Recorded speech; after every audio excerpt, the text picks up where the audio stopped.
everyone, it's Natasha. In today's video, I'm going to review Battle Sheep. This is from one of my recent Timberdoodle hauls. I just have the lid here because I have the game laid out because I want to show you how this game works. It's super fun. It says it's for ages 7 and up, although I have taught my 5-year-old to play as well, and she does fine with it.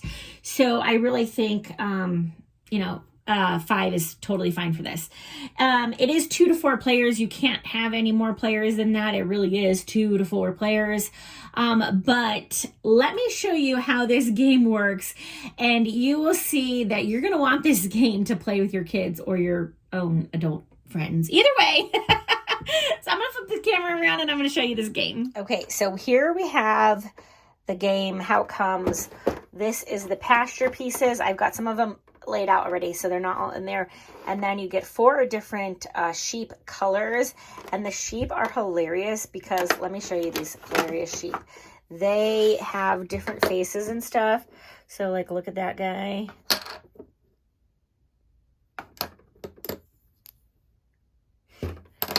I mean, they're just so funny. He's mad. So all the little sheep have different faces, and each player gets 16 pieces, okay? So we've got 16 pieces for each player, so you can play up to 4 players. Okay, so here's what a board set up ready to go for 2 people looks like. So each player gets 4 pasture pieces. Now, you don't have to put them in exactly this formation. You can put them in any formation. So each player puts theirs together, and then they have to attach somewhere in the middle. And then the players start on the outside perimeter somewhere. It can be anywhere on the outside perimeter of their pasture. Okay, and that's to give some space between the sheep when you start. Okay, so if you have all of them out, there would be 16 pieces. If you only have 3 players, there would be 12 pasture pieces. And then you stack your pile of sheep. So if we have 2 players here, they each have their pile of sheep stacked. Now, for each turn, you have 2 things you must do. Number 1, you must split your stack. Now, you can split it however you want, okay? So I'll tell you that in a minute. But you have to split your stack. And number 2 is you have to move down all the way along the pasture in a straight line as far as you can go. So those are the 2 things that you have to do for every single turn. Okay, so let's say this player is going. Now, they could split it in the middle. They could split it like this. I mean, it doesn't matter. The only rule is you have to at least leave 1. So you could take all of them if you wanted. Now, at the beginning, I just do something like this where I kind of just split them up. Okay, and then I go all the way down to here. Then this player, maybe they only want to take a couple, and they've got to go down here.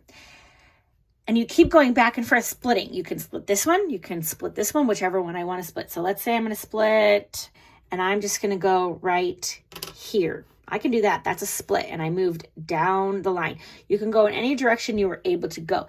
As you can see, this game is going to get complicated. Why? Because you're going to start blocking each other, okay? So now this person goes, and maybe they want to go down here.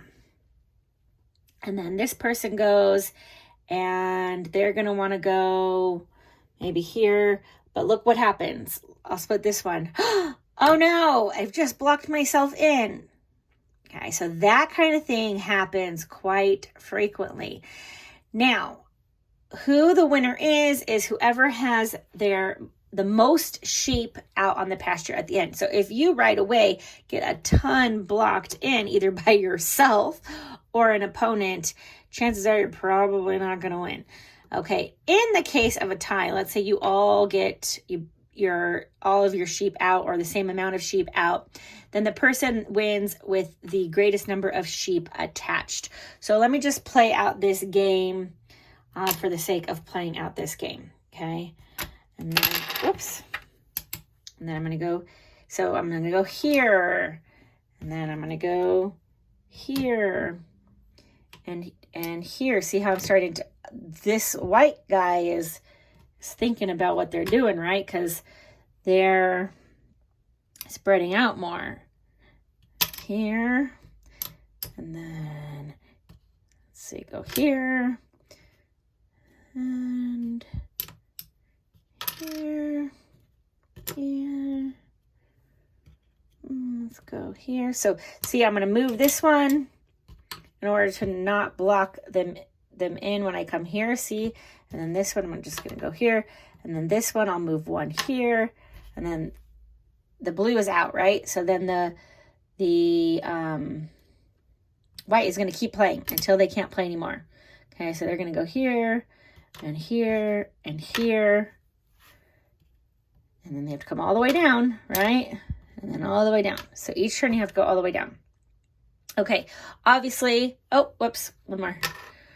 Obviously, the white got all theirs out, and the blue trapped itself and couldn't do much, okay? So you have to critically think where you're starting, and then each move, and you have to look for your opponent blocking you. You have to kind of think about what their next step might be, like what their different options are to try to block them. So it's a great critical thinking game. We love this game. My 11-year-old beats me every single time because I do stuff like this where I block myself.